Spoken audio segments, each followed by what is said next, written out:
Салам достор, байланышта Санжобек каналы. Бүгүн 2023-жылы чыккан адамзаттын жаман көргөн жаран аттуу тасманы көрөбүз. Шаарда белгисиз бирөө каалагандай адам өлтүрүп, бирок эч кандай из калтырбай ФБР тыңчыларынын шаштысын алат. Анда эмесе кылмышкер кармалдыбы же белгисиз калдыбы, биргеликте көрөлү.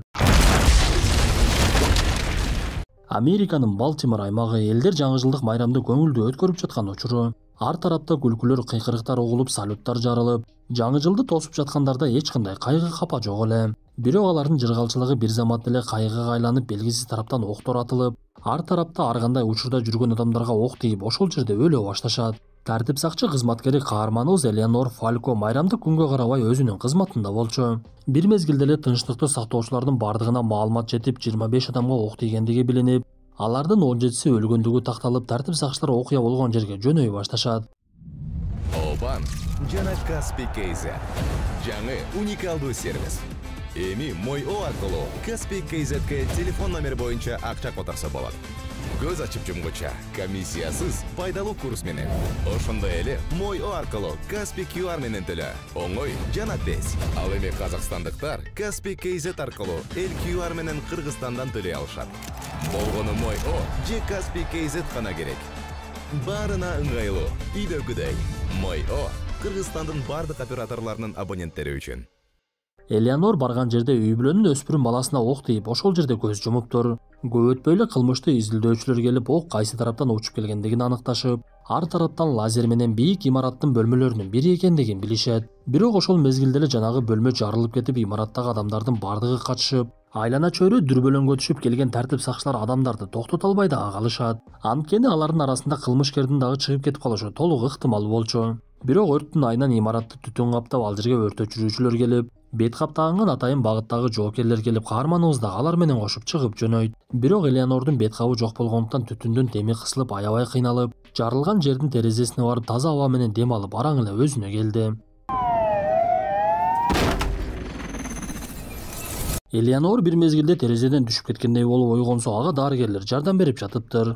Көрсө каарманыбыз буга чейин эле түтүнгө бууланып эси ооп калган экен. Элеонор өзүнө келип бир чекеде олтуруп, ал жерге ФБРдин тыңчылары келгендигин көрөт. Анткени окуядан кийин маалымат такталып, 29 адамдын өлгөндүгү билинип, кызыгы кылмышкерге тиешелүү эч бир далил таба алышпаптыр. Ошондуктан ФБРден Джеффри Ламарк деген тыңчы жөнөтүлүп, ал тартип сакчылар менен биргеликте иш алып барып, каарманыбыз иштеген тартип сакчылардын бөлүмүнө келип, жагдайды толугу менен түшүндүрө баштайт. Ошентип изилдөө иши башталып, ар кимиси ар кандай ойлорду айтып, Элеонор кесиптештеринин бири менен сүйлөшүп жаткандыгын ФБРдин тыңчысы Ламарк угуп калды. Анда каарманыбыздын ой жүгүртүүсү Ламаркка аябай эле жакты окшойт. Анткени Элеонордун кылмышкер боюнча ой жүгүртүүсү Ламарктыкына дал келди эле. Ошондуктан каарманыбыз үйүнө кетсе, ага эртеси күнү жетекчиси чалып дароо эле чакырып, сага Ламарк жолугам деп жатат деп ашкананын дарегин берет. Каарманыбыз шашылып эле ал жака барса, Ламарк шаардагы саясатчылардын бири менен сүйлөшүп олтуруптур. Анткени Ламарк кылмышкер дагы бир жолу аңчылыкка чыгаарын түшүнүп, аны кармагычаңда адамдар көп топтолгон жайларды жабууну каалап жаткан болчу.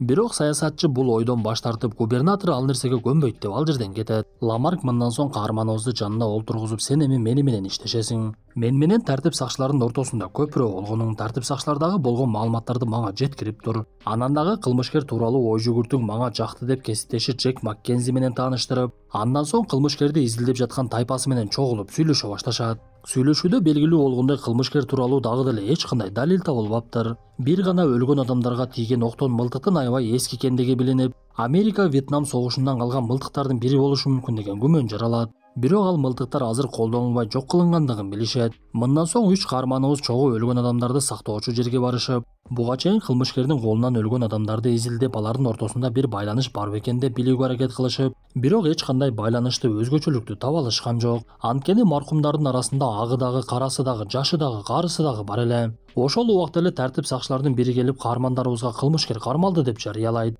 Ламарк эчтекени түшүнбөй эле шашылып барса, ФБРдин дагы бир бөлүмү бул кылмышты изилдеп, үйлөрдүн биринен белгисиз баланы курчоого алып, аны кармоонун аракетин көрө башташыптыр. Анткени ал жердеги жашоочуларды суракка алып жаткан мезгилде ал бала эшигин такыр ачпай койгон болот.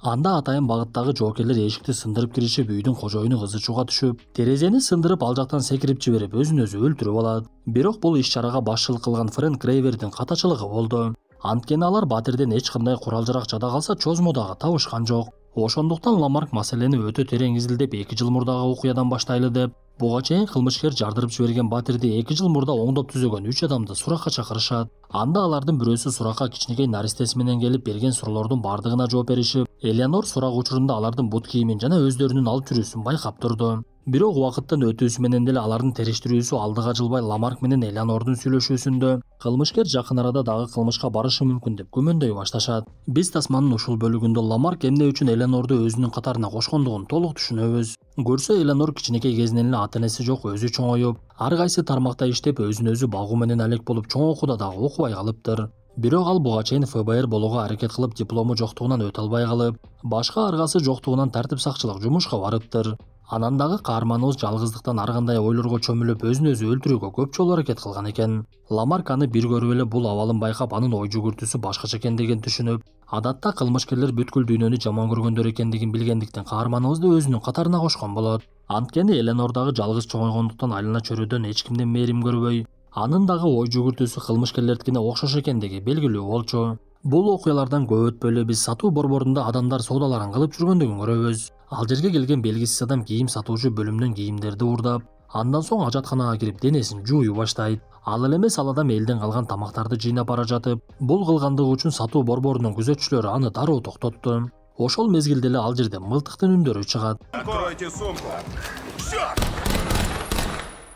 Атыштан кийин ал жерге келген каармандарыбыз өтө көп адамдын өлүп жаткандыгын көрүшүп, бирок кылмышкердин жүзү көрүнбөй, ал ак денелүү адам экендиги билинет. Анан дагы видео байкоодон кылмышкер курал-жаракты мыкты колдоно ала тургандыгы түшүнүктүү болуп, баштыгында салып жүргөн жарылуучу заттардын жардамы менен атайын багыттагы жоокерлерден оңой эле качып кеткендигин көрүшөт. Каармандарыбыз видео байкоону терең карашып, кылмышкер эт жебеген жалаң гана жашылча жемиш жеген адам экендиги билинип, окуядан кийин бул жолу колдонулган курал да аябай эски экендиги түшүнүктүү болот. Бирок бул эки кылмышты тең бир адам жасагандыгы аныктала элек болчу. Акыркы учурда шаарда мындай болуп жаткан ыз чуудан элдер дүрбөлөңгө түшүп, шаардын мэри келип, Ламарктан талап кылып кылмышкерди батыраак тапкыла деп буйройт. Буга чейин болгон атышуунун кадрлары жаңылыктарга чейин чыгып, адамдардын бардыгына маалымат жетип, кээ бирлери теле берүүгө чейин коңгуроо кылып, мен кылмышкермин деп моюндарын ала башташат. Бирок ошондой коңгуроо кылгандардын бири өтө олуттуу сүйлөп, өзүн чындап эле кылмышкердей көрсөттү. Муну сыналгыдан көрүп калган каармандарыбыз анын кайдан коңгуроо кылгандыгын билип, дароо эле ошол жака жөнөшөт.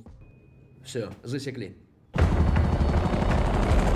Каармандарыбыз көздөгөн жерине барганча эле кимдин коңгуроо кылгандыгын аныкташып, алар менен бара жаткан Элеонор дароо эле биз издеген адам бул эмес деп айтат. Анткени анын оюнда кылмышкер жалгыз эч ким менен мамиле кылбаган адам эле. Каармандарыбыз тапкан адам болсо 3 досу менен дүкөнгө кирип бара жатыптыр. Тыңчылар аларды кармаганга аракет кылып жатышып, ортодо атыш башталып, кылмышкерлердин үчөөсү өлүп, бирөөсүн токтоттуруп кармашат. Бирок кийин аныкталгандай, бул адамдар чындап эле кылмышкер, бирок каармандарыбыз издеп жаткан адамга такыр тиешеси жок экендиги билинди.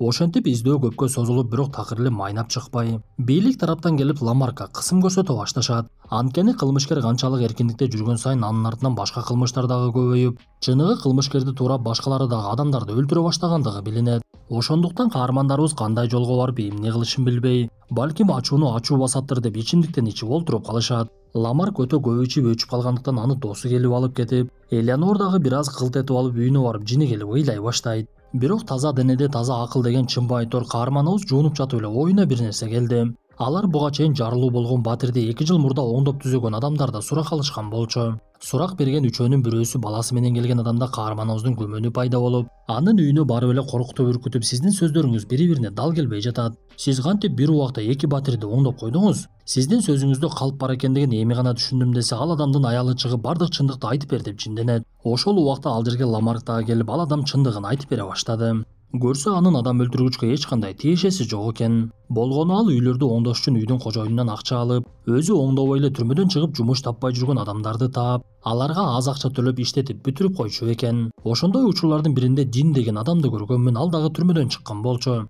Бирок ал такыр эч ким менен сүйлөшпөй, эт дагы жебей, сүт такыр эле иччү эмес. Ал бир жолу менде келип иштеген, ошо бойдон аны көргөнүм жок. Аны элес булас эстей аламын деп сүрөтүн тартып берип, анан дагы ал адам бир мезгилде касапканада иштегенден кийин эт жебей калгандыгы тууралуу маалыматты жеткирет. Муну билген каармандарыбыз жанагы сүрөттү көтөрүп алып эле касапканаларга жөнөштү. Алар касапкананын жумушчуларына сүрөттү көрсөтсө эч кимиси тааныбай, акырында Рамона деген аял гана аны билгендигин айтат. Анын аты Дин Посси эч кимге зыяны тийчү эмес. Бирок Алонсо аны шылдыңдай бергендиктен Дин жини келип Алонсону эт майдалагычка ыргытып салган. Кийин ал түрмөгө түшүп, мен ошондон бери аны көргөн жокмун деп айтып, каармандарыбыз андан нары изилдешип Дин Поссинин атасы бир мезгилде аскер кызматкери экендигин билишип, Дин түрмөгө түшкөндөн кийин 2 жылдан кийин эле атасынын досторунун жардамы менен түрмөдөн чыгып кеткендиги билинет. Эки каарманыбыз Диндин үйүн аныктап, эч кимге кабар бербей эле ошол жака барышат. Алар Диндин апасына жолугушуп, апасы дароо эле каармандарыбыз эмне үчүн келгендигин билип, мен баламды көптөн бери көрө элекмин, ал каалагандай келип каалагандай кетип жүрө берет. Баламды мындай болуп чоңойот деп эч ойлободум эле, бирок анын мындай абалга түшүшүнө атасы экөөбүздүн дагы күнөөбүз бар. Атасы аскер кызматкери эле. Дин 6 жашында биз мылтык атып жатып, Динди байкабай башына ок тийип араң эле аман алып калганбыз. Бирок ошондон кийин балам өзгөрүп, мурдагыдай болбой жашоого кызыгуусу кетип, атасы болсо аны аскер кызматкери кыламын деп жашынан мылтык атканды үйрөтүп чоңойткон. Бирок бул аракеттен деле майнап чыкпай, балам эч кимге кошула албай экинчи сорттогу адамдай болуп калды. Сиздер ага кантип жардам бере аласыздар деп жаткан мезгилде эле белгисиз тараптан ок атылып, Ламарк жыгылат.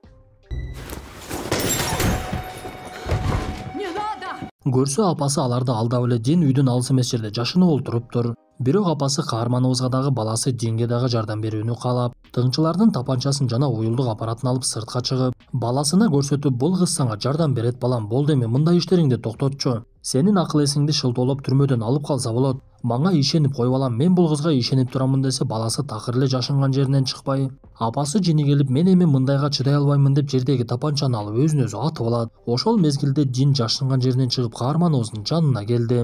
Ал көрүнүшүндө жашнакай эле денисек адамдай көрүнүп, бирок сүйлөй келгенде такыр эле башкача ой жүгүртөт экен. Диндин акыл эси жаш бала сыяктуу экендигин түшүнгөн каарманыбыз аны алдаганга аракет кылып, экөөбүздүн тагдырыбыз окшош экен, экөөбүздөн эч кандай сүйүүсү жок чоңойгонбуз. Менин дагы айлана чөйрөмдө мени колдоп түшүнө турган эч ким жок. Сен азыр адамдарды өлтүрүп жөн эле бийликтегилерге жардам берип жатасың. Алар тескерисинче ушундай окуялар менен адамдардын аң сезимин бурууну каалашат. Анткени өздөрүнүн жасап жаткан туура эмес иштери билинбей эле калып кетет. Кел, мен андан көрө сага жардам берейин десе, Дин өзүнүн сөзүн баштап, мен аябай чарчадым, эгер чындап жардам бергиң келсе мени уккунуң. Мен апамдын жанына барып жатамын, мени дагы атып сал. Анан дагы мен элдерге таан алгым келбейт, ошондуктан өлтүргөндөн кийин өрттөп салгының. Мына ушул менин суранычым деп жаткан мезгилде эле ал жака тартип сакчылардын келе жаткандыгы билинет. Сыягы алар буга чейин атылган октордун үндөрүн угушкан окшойт. Анда Дин жини келип эле сен мени алдадың деп өзүнүн жашынып олтурган жериндеги жертөлөгө алып жөнөп, аны байлап салат дагы келген эки тартип сакчыны атып өлтүрүп салат. Элеонор болсо аракетин токтотпой болушунча Динге сүйлөп аны токтотконго аракет кылып, бирок аракетинен жыйынтык чыкпагандыгын түшүнүп, Диндин мойнун тиштеп алды. Бул убакта ал жерге бир топ тартип сакчылар келгендиктен Дин жарылуучу затты дагы ишке киргизет. Кылмышкер мойну канаганына карабай каарманыбызды өлтүрбөй, мылтыктарынын бирин алып ал жактан качып кеткенге жетишет. Окуядан кийин Элеонор аман калып, ал жерге тартип сакчылар дагы, тыңчылар дагы чогулушуп, түн окумга карабай кол чырактары менен кылмышкерди издеп жөнөштү. Мойнунан кан агып кыйналып калган Дин өтө алыска бара албаптыр. Тартип сакчылар аны тапкан мезгилде Дин өзүнүн өлөрүн түшүнүп, тапанчасын көтөргөн мезгилде бардыгы аны аткылап ошол жерде көз жумат. Окуя аяктап Ламарк алган жаракатынан өлгөндүгү билинип, Элеонордун болсо жасаган иши үчүн ФБРдин тыңчысы кылып көтөрүшөт. Бирок Элеонор окуя кандай болгондугун жайылтпоо тууралуу кол коюп, алардын аракети көмүскөдө калып кетип эле башчылар эл алдында баатыр болуп чыга келишет. Эми достор, кандай болбосун, ушуну менен бүгүнкү тасмабыз дагы аягына чыкты. Тасма жакса мыкты белгисин басып, оюңуздарды сөзсүз калтыра кетиңиздер. Анда эмесе кийинки тасмадан жолугушканча ден соолукту жакшы карап, өлкөбүздө кылмыштуулук эч качан болбосун деп тилей жүрөлү.